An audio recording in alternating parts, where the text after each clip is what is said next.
Welcome to the orientation for Registered Family Childcare. You're viewing this presentation because you're considering becoming a Registered Family Childcare home, meaning you plan to provide care for 6 children or less in your home.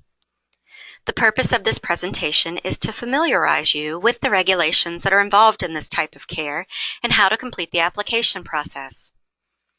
We're going to cover a lot of information in a rather short amount of time today, so please do not feel overwhelmed. You do not have to try to memorize what is discussed or take extensive notes. Everything we're going to cover today is from Family Child Care regulations. You'll be given adequate time to complete all the requirements that are discussed today. It is okay if you don't meet every requirement today.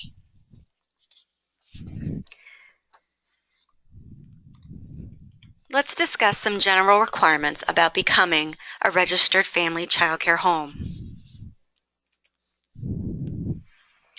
The family child care home must be registered under the name of one caregiver, and it must be located in the residence of the caregiver.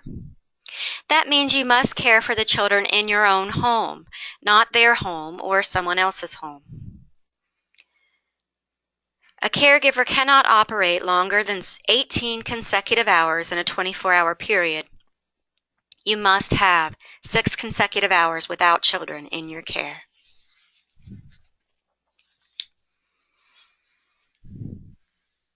A caregiver must allow a reasonable on-site monitoring inspection by the West Virginia Department of Health and Human Resources with or without advance notice. Your yearly reviews will be scheduled in advance. However, you will also receive at least one unannounced visit each year. During inspections, the caregiver must provide access to every premises and to all aspects of family child care home operation, and this includes the children in your care and all household members. A caregiver must cooperate in the event that there's an investigation of complaints against the child care home. Caregivers must be 18 years of age, must be able to read and write.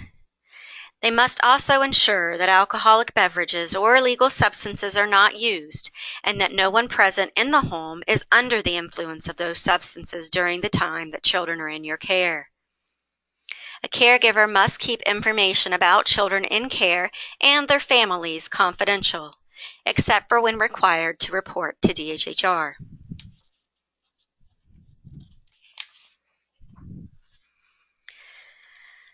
A caregiver must obtain a physical and a tuberculosis test or a TB risk assessment or negative chest x-ray within 30 days of the application. Medical examinations completed up to 6 months prior to the application are acceptable. So if you've been to any doctor for any reason in the last 6 months, you can take the medical form and request that they complete it from that visit. Medical examinations, called physicals, and a TB test are good for 2 years once they're completed. The TB risk assessments are what's given at the health department often instead of a TB test. We can also accept a chest x-ray in place of a TB test. There's a section on the provider medical form for this information. The provider physical must be on the provider medical form, but the TB results can be separate. There are specific training requirements for all registered family child care home caregivers. You must have approved training in first aid and basic choke saving within 6 months of your application, and it must be renewed 30 days prior to its expiration. First aid and CPR trainings may be obtained from any agency of your choosing, but online first aid and CPR training will not be accepted. You must also complete 2 additional hours of other approved health and safety training. And within 12 months of your initial registration, you shall obtain 4 additional hours of training in at least one other core knowledge area. Therefore, you must complete 8 hours of training every year.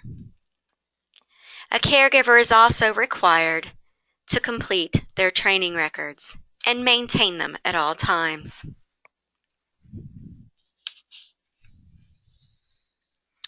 Professional development opportunities are often available at your local resource and referral agency.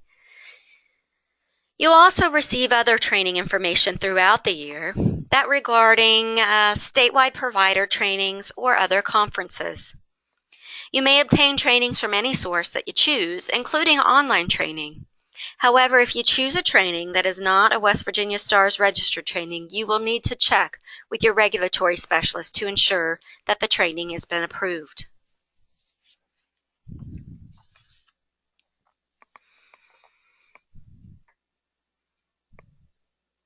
A caregiver and any other household member over the age of 18 must have a background check. They must sign a statement of criminal record and consent for the West Virginia DHHR to check for any child and adult abuse and neglect.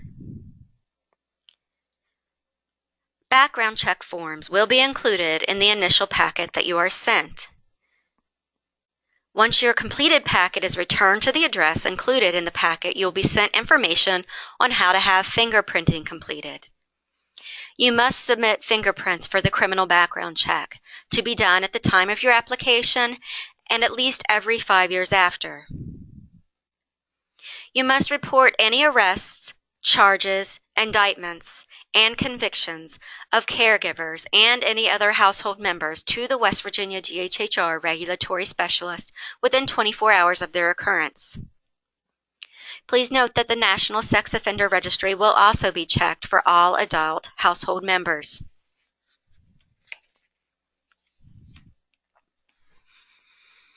As a caregiver, you must be physically present at the family child care home and within sight or hearing of all children in your care in order to supervise properly.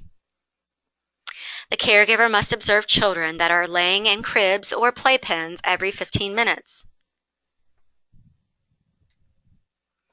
When supervising outdoor play, the caregiver must remain outdoors with the children when there is a pool, pond, hot tub, pail, or other body of water, or if there are children under the age of 6 present. The caregiver must be awake when the children are in care, the only exception being overnight care, when a caregiver is permitted to sleep when all the children are asleep. We will discuss overnight care requirements later on in this presentation. A family child care home shall have no more than 6 children in care that are under the age of 13 at any one time, and no more than 2 of the children may be under 24 months of age. The number of children in the family child care home also includes the children under 6 who live in the home, children under 6 who are visiting and are not accompanied by a parent or responsible adult. If the provider has children under the age of 2 in the home, these children also count in the provider's under 24-month age limit. A substitute caregiver is someone who comes to your home to provide care. It is not someone you take the children to when you're not available. A substitute caregiver must be reliable and at least 18 years of age. You may use a substitute during emergency situations, but also occasional non-emergency situations, such as taking a vacation, attending a training, or other medical appointments. You must notify the parents in advance when you have plans to use a substitute caregiver. In an emergency situation, you must notify the parents or guardians immediately when that occurs. A substitute caregiver may not be used for more than 2 consecutive weeks a year or more than 8 hours a week. A substitute caregiver may not be an individual who has a felony conviction or who has been convicted of one of the crimes listed in Subdivision 6.4b of the Family Child Care Home Requirements Rule. Remember, you are responsible for all actions of the substitute while they're providing care in your home, and you are responsible for the payment of the substitute. Although the DHHR does not require the substitutes to have a background check completed, you may request one, or if your parents request one, these may be completed as well. Now we will discuss the requirements for your home. Your home must have electricity, heat, and/or plumbing, and a working telephone. Cell phones are acceptable as long as you have a reliable service in your home and wireless plans or prepaid accounts are maintained in working order. However, please remember that if you dial 911 from a cell phone, your exact location is not available. Therefore, you are encouraged to maintain a landline also. The home must also have hot and cold running water. Any interior doors that lock from the inside shall also be able to be unlocked from the outside. If interior doors are unable to be unlocked from the outside, there are several options available to correct this, such as replacing the doorknob with one that does not lock, or using a protective cover that is shown in the picture below. Speak to your regulatory specialist for other options if you have specific concerns about this. The home shall also be kept clean and good repair. Windows or artificial lighting has to be adequate for vision, and a working flashlight shall be available for emergency lighting. The flashlight must have working batteries installed at all times, and it is recommended that the flashlight be stored out of the reach of children. The home shall have a minimum of 35 square feet per child. This space does not include hallways, bathrooms, or rooms not intended or approved for children's use.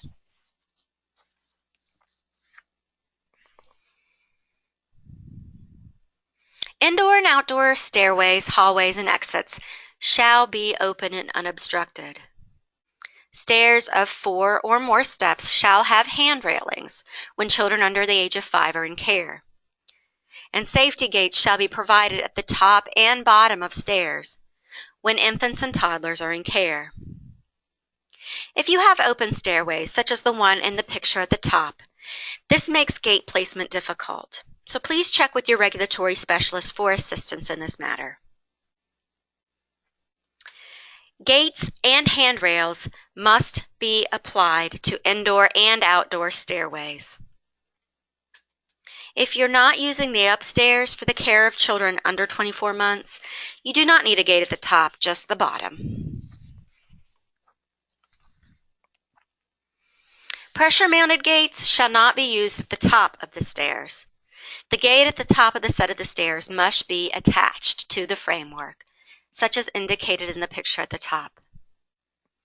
Accordion-style gates like the one in the middle cannot be used. Balconies, decks, porches, ramps, and play or living areas shall have secure child-proof railings when elevated more than 36 inches. The space between the railings must be no more than 4 inches. Don't forget to consider the bottom of the railing as well. You can use a 4-inch ball to see if the gap is too large. All rooms used by children, except for the bathroom, shall have at least 2 exits. Exits can be a window or a door. Windows used as exits shall be no more than 44 inches from the floor. If used for the care of children, a basement shall have a door that exits directly to the outside. The exit door must be able to be used by a child and therefore cannot be a garage door or storm shelter style door that opens upward. In apartment buildings where 2 exits are not available, safe and continuous passageways, aisles, or corridors that provide 2 exits shall serve to meet the requirement of this rule.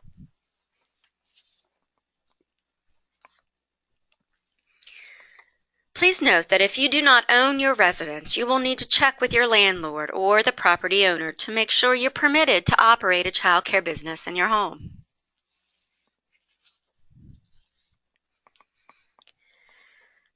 There are many other hazards that could affect the safety of children in your home. You must store cleaning supplies, detergents, aerosol cans, pesticides, poisons, flammable materials, poisonous or unknown plants, medicines, alcoholic beverages, or other toxic materials in an area that children cannot access. These things should also be kept away from storing food. A lock is a good idea to have on these cabinets. These hazardous chemicals can be moved to an inaccessible cabinet or shelf, or safety latches can be installed on the cabinet doors. If you have any weapons, please store these guns, ammunition, hunting knives, bows, and arrows, and other weapons like this in a locked cabinet or closet.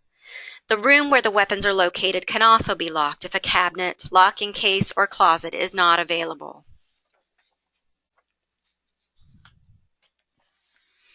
To protect the child's safety, there must not be any exposed wires or worn surfaces on any electrical devices. Electrical cords shall be UL listed as indicated on the tag and maintained in good condition. Any electrical cord shall not run under carpets, rugs, or in common walkways. Protective covers shall be installed on all unused electrical outlets that are accessible to children, and wall sockets must not be overloaded.